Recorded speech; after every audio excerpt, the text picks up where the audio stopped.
دكتور دخل محاضرة ومسك الكوباية في ايديه. سأل الطلبة بتوعه: تفتكروا الكوباية دي وزنها قد ايه؟ كلهم ردوا بأوزان مختلفة. بس هنا قال لهم: مش مهم الوزن، المهم انا هفضل ماسكها قد ايه.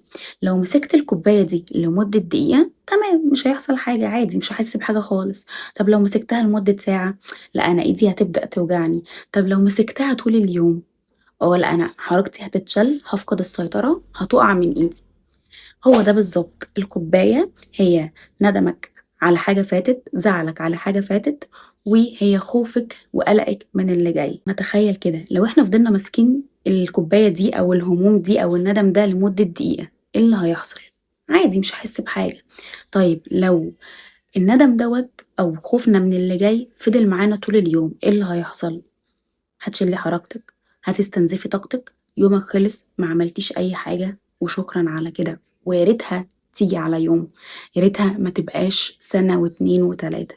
فالحل في ان انتي تسيبي الكوباية من ايدك وتركزي في اللحظة اللي انتي فيها دلوقتي، تركزي في اللي ربنا كاتبهولك دلوقتي. ولازم تفتكري ان سواء اللي راح مضايقك او مزعلك او اللي جاي، هو ان هو ده الخير ليكي، وان رب الخير لا يأتي الا بالخير.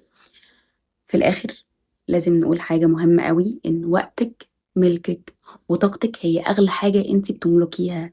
بلاش تخلي خوفك من المستقبل وندمك على الماضي يفقدك جنة الدنيا واللحظة اللي انتي فيها دلوقتي.